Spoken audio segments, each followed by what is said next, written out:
안녕하세요. 세미쌤의 얼싸 시간입니다. 오늘은 마지막 원격 수업 날이 되겠네요. 얼싸 노트는 제작 중이니까 오늘은 완자만 가지고 수업을 해볼게요. 완자 292페이지 그리고 샤프 두 가지 준비했으면 자 수업 진행해볼게요. 오늘의 학습 주제는 외부 은하. 네, 드디어 별을 구성하고 있는 커다란 천체인 은하에 대해서 배울 거예요. 은하는 우주를 이루는 기본 단위가 되기 때문에 우주를 알려면 이 은하에 대해서 아는 것이 필요하겠죠?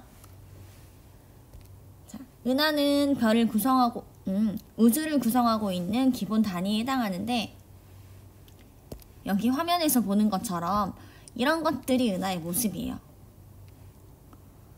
이 태양계를 담고 있는 이 은하가 바로 우리 은하에 해당하는 모습입니다.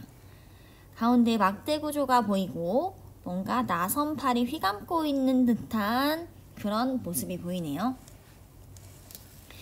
이게 지금 태양계인데 태양계는 은하 중심은 아니에요. 이 태양에서, 즉 우리 지구에서 만약에 은하 중심 부근을 바라본다면 이렇게 밤하늘에 무수히 놓여있는 별, 즉 은하수죠. 밀키웨이. 이런 밀키웨이를 볼 수가 있어요. 이게 바로 우리 태양에서 바라본 은하 중심 부근의 모습이에요. 근데 과거에는 우리 은하의 중심이 태양이라고 알고 있었던 적도 있었고 또 우리 우주 전체 크기가 우리 은하밖에 안 된다 라고 생각했던 시절이 있었어요. 근데 이런 개념을 획기적으로 변화시켜 줄 수 있었던 발견이 바로 허블의 발견이에요. 따라서 우리는 은하를 얘기할 때 절대 허블을 빼놓고 얘기를 할 수가 없어요. 그래서 이 은하를 배우면서 그리고 우주를 배우면서 허블이 발견했던 은하의 분류 방법 그리고 우주의 팽창 등에 대해서 배울 거예요. 자, 먼저 우리 은하의 구조를 제대로 알 수 있는 방법이 없을 것 같아서 원격 수업에서는 동영상으로 한번 선생님이 우리 은하의 모습을 알려줘 볼게요.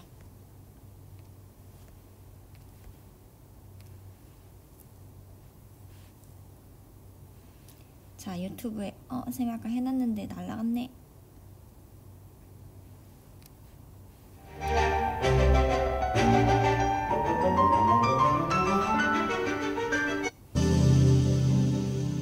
수천억 개의 별이 원반 모양 또는 타원체 모양으로 모여있는 집단을 은하라고 부르고 그 중에서도 태양계가 속해 있는 은하를 우리 은하라고 부릅니다.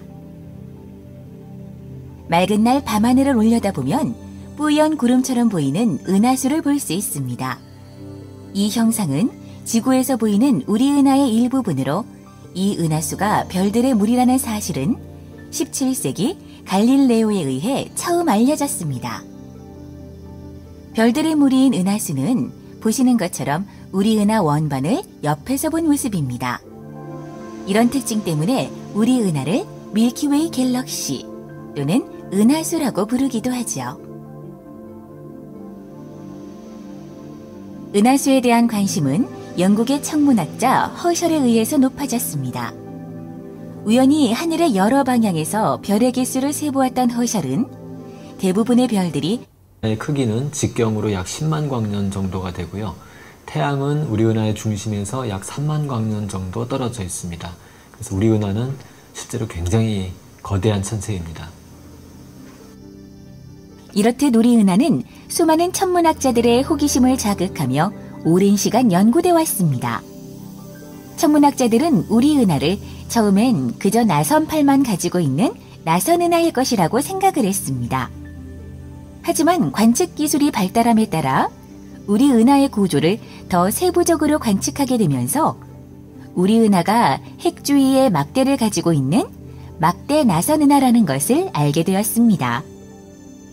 막대 나선 은하는 태양계 밖의 천체들에서 자세히 설명했습니다. 그럼 우리에게 다양한 궁금증을 안겨주고 있는 우리 은하의 모습을 살펴볼까요?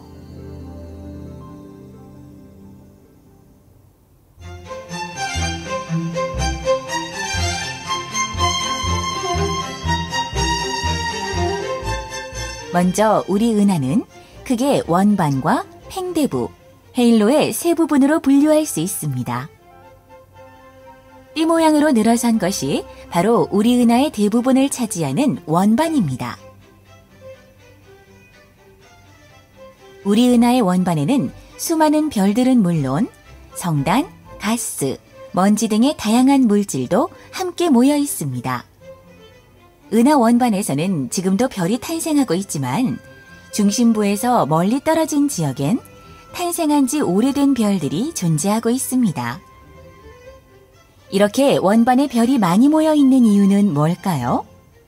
그 이유는 별이 탄생하기 위해서는 가스들이 필요한데 바로 이 원반에 가스가 많이 존재하고 있기 때문이죠.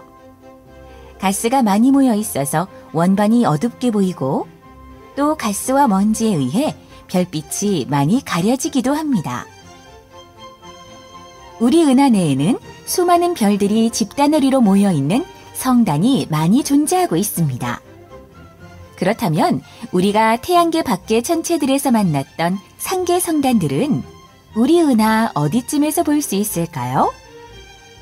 비교적 젊은 별들이 모여 있는 상계 성단은 보시는 것처럼 별의 탄생이 활발한 지역인 원반에 많이 존재하고 있습니다. 우리 은하를 옆에서 봤을 때 원반이 긴 띠 모양을 하고 있다면 팽대부는 은하의 중심 부분에 별들이 빽빽하게 모여 있어 둥근 공 모양을 띠고 있습니다. 팽대부에는 많은 양의 먼지가 존재하지는 않지만 워낙 먼지와 가스가 원반에 밀집해 있어 실제로 팽대부의 먼지를 관측하기에는 어려움이 있습니다. 저 멀리 원반 주위에 희박하게 퍼져 있는 부분이 보이나요? 이 부분이 바로 헤일로입니다. 헤일로에는 여러분이 보시는 것처럼 별들이 드문드문 분포해 있고 공 모양을 하고 있는 구상성단의 모습도 발견됩니다. 수천억 개의 별이 모여 신비한 장관을 연출하고 있는 우리 은하. 넓은 우주 공간에 우리 은하 혼자만 존재하는 것은 아닙니다. 별들이 모여 성단을 이루듯이 안드로메다 은하를 포함한 여러 천체들이 모여서 국부 은하군이라 불리는 은하군을 이루고 있습니다. 국부 은하군은 약 45개 정도의 은하를 포함하고 있습니다. 그리고 국부 은하군의 중심 은하는 바로 우리 은하와 안드로메다 은하입니다. 우리 은하와 안드로메다 은하는 국부 은하군을 대표하는 나선 은하이며 이 밖에도 국부 은하군에는 나선 은하는 물론 외소 타원 은하 등의 은하들이 포함되어 있습니다.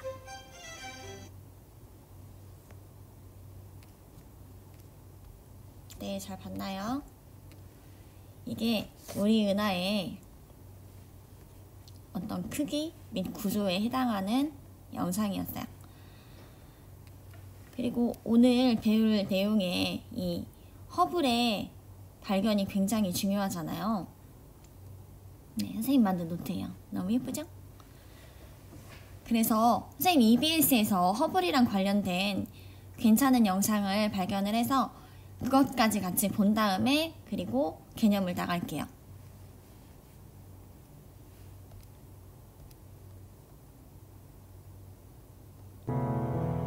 미국 캘리포니아 윌산. 이곳은 20천문학의 가장 위대한 발견이 이루어진 곳입니다. 천문대가 세워진 건 1900년대 초. 이곳에 당시로선 세계에서 가장 큰 망원경이 설치됩니다. 반사경의 지름이 2.5m에 달하는 거대 망원경이었죠. 그리고 천재 천문학자 에드윈 허블은 매일 밤 이 망원경으로 밤하늘을 관측했습니다.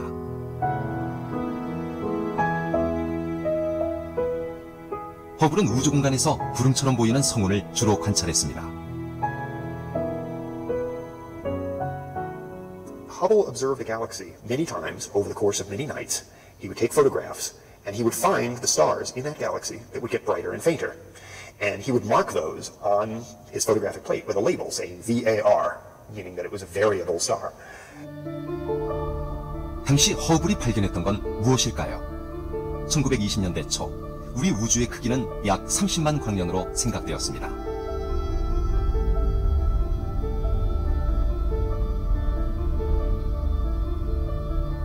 그런데 안드로메다 성운에서 허블이 발견한 병광성은 지구에서 100만 광년이나 떨어져 있던 것입니다. 안드로메다는 성운이 아니라 우리 은하 밖에 있는 또 다른 은하였던 것이죠. So once astronomers could measure the distance to the nearest stars, they were able to use the properties of stars. Perhaps the most important was a star called a Cepheid variable star. Cepheid variables have an observed relationship between their period, they get brighter, dimmer, a very regular pattern, and their intrinsic luminosity, how bright they are. 병광성은 그 반짝이는 주기를 알면 고유한 밝기를 알 수 있기 때문에 우주에서 별까지의 거리를 알 수 있는 기준이 됩니다. 마치 멀리 있는 자동차의 불빛이 어둡고 가까이에서는 밝게 보이는 것과 같은 원리인 것입니다. 그런데 허블이 찾아낸 병광성은 거리가 무려 100만 광년이나 떨어져 있었습니다.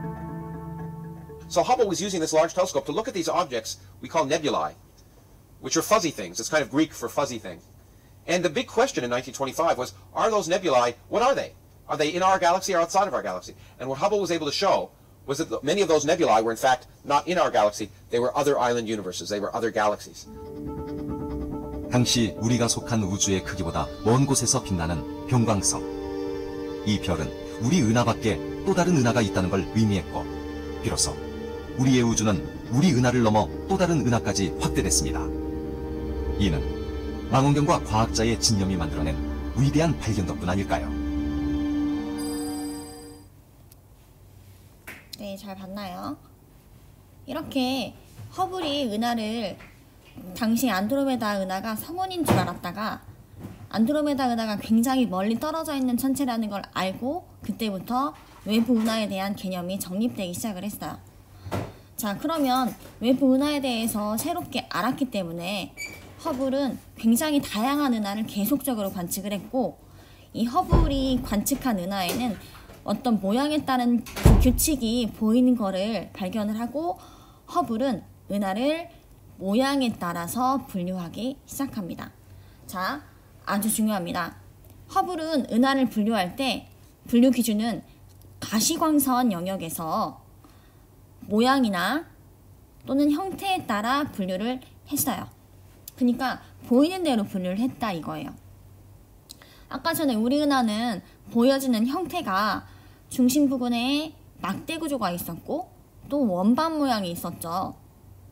그래서 우리 은하는 막대 나선 은하로 분류할 수 있는데, 자, 분류 체계에 대해서 잘 공부를 해볼게요.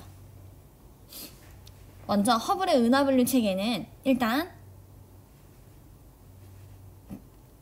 원반 모양이 있느냐, 그러면은 원반 모양이 있으면은 나선 은하, 그리고 원반 모양이 없어 그냥 동글동글해 그러면 타원 은하 라고 구분을 했어요. 이때 타원 은하는 이 제로에서 이 세븐까지 더 찌그러졌을수록 더 숫자가 커요. 즉 편평도가 이렇게 오른쪽으로 갈수록 더 커요. 찌그러졌죠? 그 다음에 자, 이제 S라고 이렇게 기호를 붙은 스파이럴이죠. 스파이럴. 이 나선 은하는 이 S0라고 하는 것부터 출발하는데 얘는 원반은 있는데 뭔가 휘감은 나선팔은 없는 거야. 그럴 때는 S0라고 해요. 근데 얘는 덜 중요해요. 우리는 이게 중요합니다. 자, 나선 은하 중에서 만약에 막대 구조가 없어. 그러면 그냥 정상 나선 은하. 뭐라고? 정상 나선 은하. 근데 중간 부분에 막대 구조가 있어. 그러면 뭘까? 그쵸? 막대 나선 은하. 막대 나선 은하. 그래서 정상 나선 은하는 SA부터 이렇게 SC까지로 구분을 하는데, 자, 친구들 눈치채셨나요? 이 오른쪽 방향으로 갈수록 여기 부분이 중심핵인데 중심핵이 작아져요. 그러면서 이 나선팔이 뭔가 느슨해지죠. 막대 나선 은하도 마찬가지야. 자, 여기 왼쪽에는 조금 중심핵이 커요. 선생님 잘 못 그렸는데 커요. 전체 크기에 비해서. 근데 오른쪽으로 갈 때는 중심핵의 크기가 비율이 좀 작아지고 이렇게 느슨해져요. 알았죠? 따라서 SA, SB, SC. 다음에 막대 나선 은하는 SBA, B, C. 이렇게 ABC로 소분하는 기준 뭐죠? 네, 중심핵의 상대적 크기 그리고 나선팔에 감긴 정도에 따라 구분을 했어요. 됐나요? 마지막 irregular. 자, 얘는 규칙이 없어. 그냥 막 퍼져 있어. 어느 정도 앞에 보였던 은하보다는 좀 크기가 작은데 얘는 규칙이 없어서 그냥 불규칙 은하라고 합니다. 뭐라고? 불규칙 은하. 자, 중요하니까 반복 한번 해볼게요. 자, 타원 모양이면 타원 은하. 그리고 나선팔이 있으면 나선 은하라고 하는데 막대 구조가 없을 때에는 네, 정상 나선 은하. 그리고 막대 구조가 있을 때에는 막대 나선 은하. 이것도 저것도 규칙이 없으면 불규칙 은하. 오케이? 그러면 분류 한번 해봅시다. 자, 허블의 은하 분류 체계로, 즉 모양에 따라 분류를 해보면 타원 은하. 이게 타원 은하처럼 보이죠? 타원 은하, 타원 은하. 네. 그 다음 정상 나선 은하 한번 찾아볼까요? 정상 나선 은하는 예. 맞나요? 그러면 막대 나선 은하 한번 찾아보세요. 네, NGC 1300. 여기 막대 구조 보이죠? NGC 3351. 오케이. 다음 마지막 규칙이 없어. 여기 irregular 불규칙 은하입니다. 쉽죠? 네, 너무 쉬워요. 자, 여기에서 우리가 특징을 간략하게 한번 설명을 해줄 건데 이거는 완자로 한번 볼게요. 미안해요. 완자 페이지가 안 열려 있었네.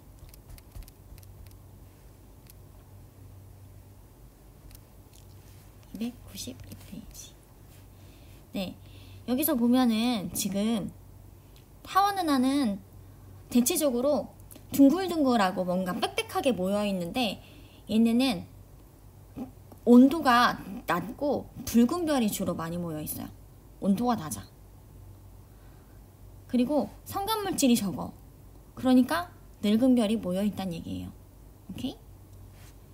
그다음 나선 은하는 아까 전에 우리 은하도 어쨌든 나선 은하잖아요. 근데 이 중심 부근에 뽁 올라온 부분이 팽대부라고 있죠. 이런 팽대부나 아니면 저기 희박한 공간 헤일로에는 늙은 별들이 많고 늙었으니까 온도가 낮은 붉은 별들이 많아요. 근데 성간물질이 어디에 풍부하다고 했죠? 이 은하 회전 때문에 성간물질이 원반부에 쌓인단 말이에요. 그러니까 성간물질이 밀집되어 있는 성운에서 별이 태어나잖아요. 그래서 이런 원반부에 더 젊은 별들이 많아요. 그래서 나선 은하는 이 나선팔에 성간물질이 많고 젊고 파란 별들이 많이 분포하고 중심 부근에 있는 은하핵, 그러니까 팽대부의 중심 있죠. 그 은하핵에는 늙고 붉은 별들이 주로 분포해요. 자, 우리 국부 은하군이라는 집단 안에서 안드로메다 은하랑 우리 은하가 제일 큰데 이 안드로메다 은하는 대표적인 정상나선 은하이고 중요합니다. 우리 은하는 막대나선 은하에 해당하는데 이 사이라고 합니다. 이 둘 중에 하나. 이 사이. 아시겠죠? 우리 은하는 막대나선 은하. 알겠죠? 다음 불규칙 은하는 그야말로 규칙이 아예 없잖아요. 그래서 성간물질은 굉장히 많고 젊은 별들을 그러니까 많이 포함하고 있는 은하예요. 그래서 대마젤란 은하, 소마젤란 은하가 대표적인 불규칙 은하라고 합니다. 자, 여기까지 깔끔하게 공부 끝내고 우리 수업 시간에 만날게요. 안녕.